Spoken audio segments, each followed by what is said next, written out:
Welcome to Andy's Entertainment Corner.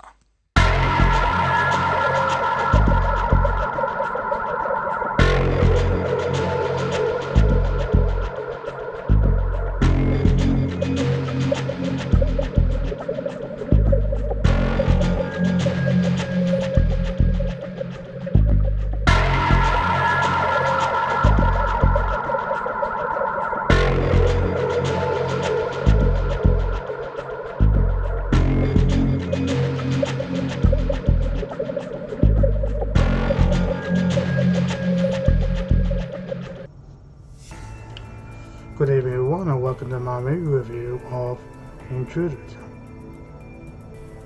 Intruders is directed by Adam Schindler, writer Kataji Chinfeld and David White.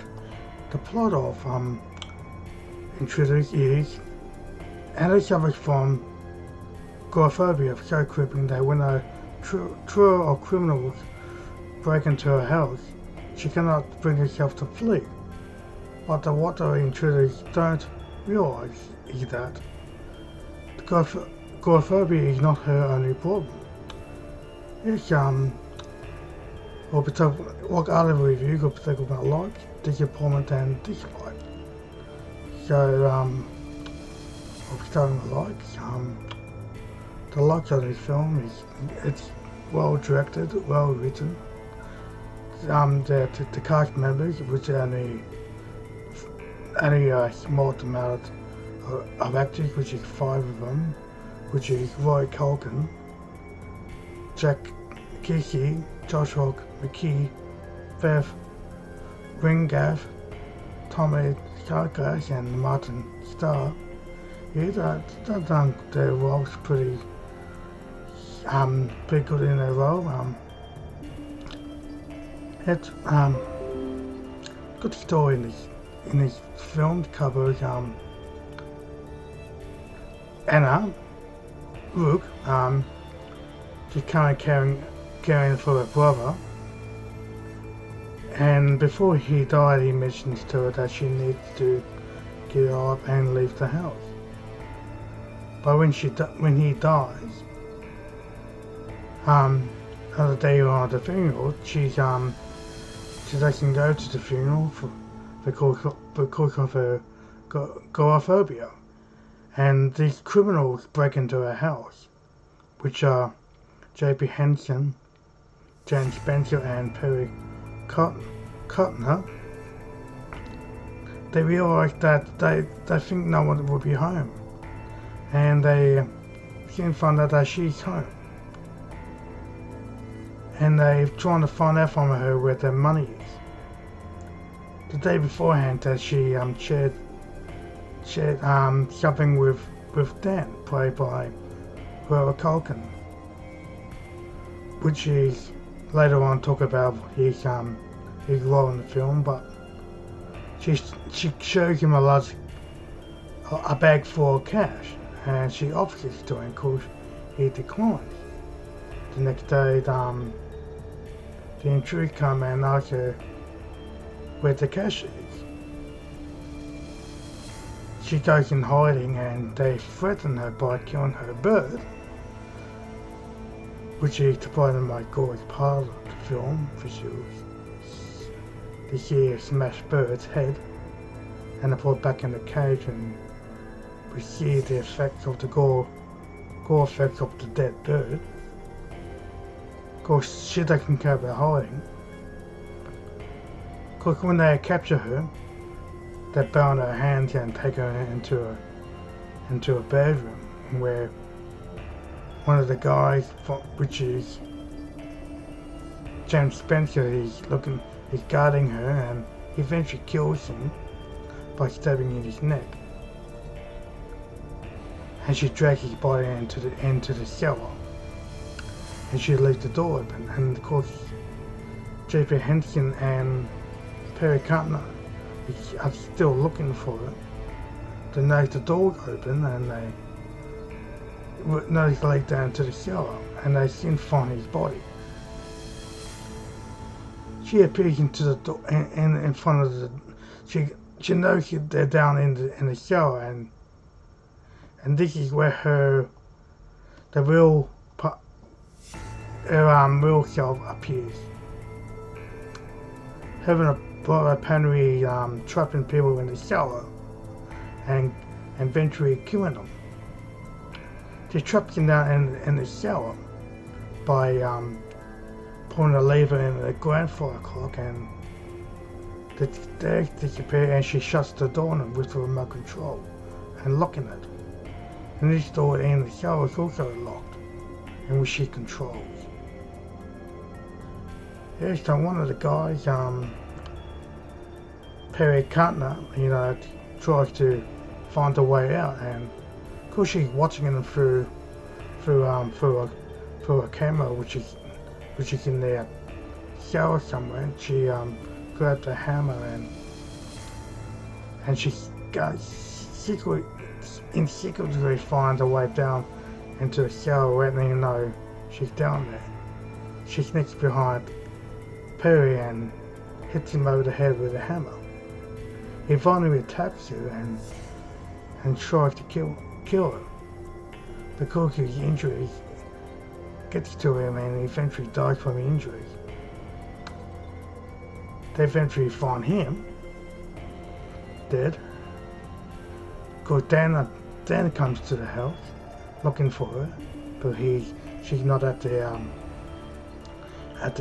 funeral, and she's whatever. Dan is a guy who comes to her house with Meals on Wheels, so she kind of bonds a friendship with him. But anyway, he betrays her. He tells the group of guys about the cash. So yeah, that's why they're there, and wants the money which he told them about. Because she questions him by bounding him, and she breaks his finger to get information out of it, and he eventually tells her. And then she eventually asks him if he wants to go into the shower, and he falls down and kind of inches his leg, in which you see it look like his knee or whatever just popped down, and Perry puts it back in. That's pretty intense. People with an injury like that, they might find it a bit squeamish. She eventually puts in a room, and where she trapped J.P. Henson, and she's now watching him in another room where they are, which looks like a girl's room. And now, she gives him a book, which shows her true self. A book about showing pictures of people she killed. These are all criminals, of course, and they all learn that, that she's been killing people for quite some time. People she's been killing are basically pedophiles, rapists, and other type of criminals that she's been kidnapping and putting into a cell.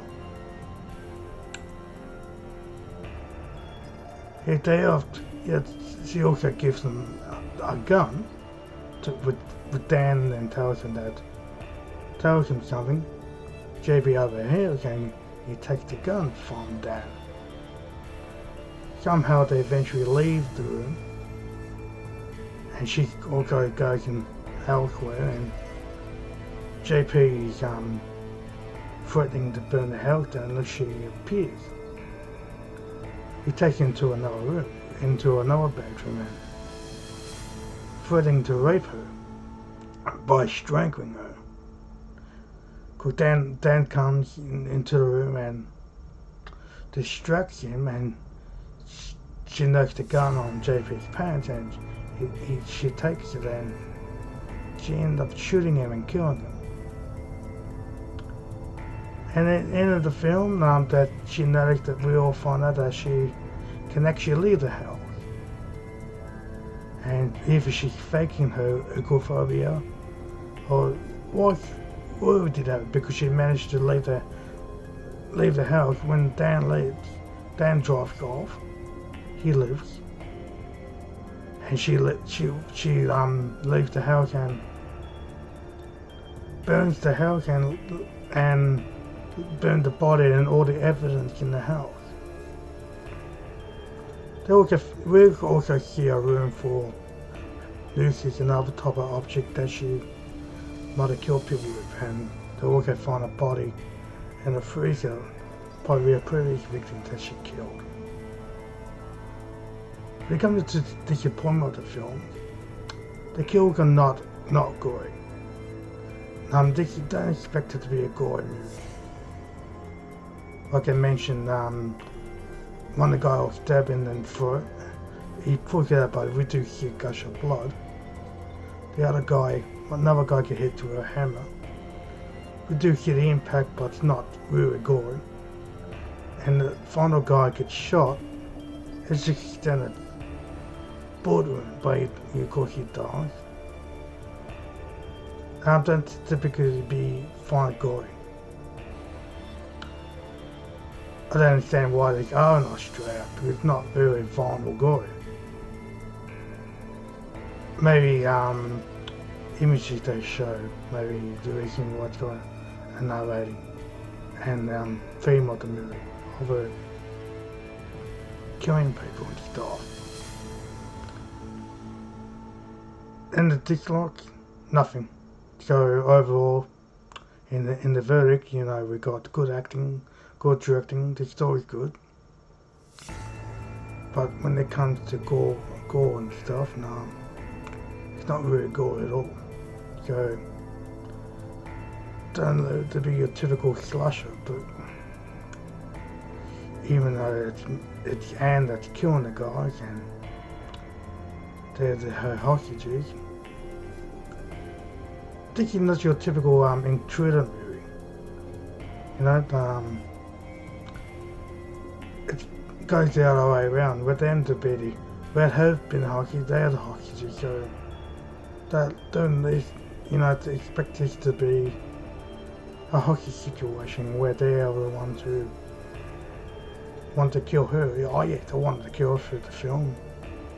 Perry wanted to kill her a few times. He actually suggested it, but that would have been a good idea. So the final score of Intruders 2015 is 7 out of 10. Thank you for checking out my movie review of Intruder 2015. If you like what you see, give me a like, and if you've seen this movie, I'd like to hear your thoughts in the comments. And if you're new to my channel, great. Join the family and subscribe to my channel.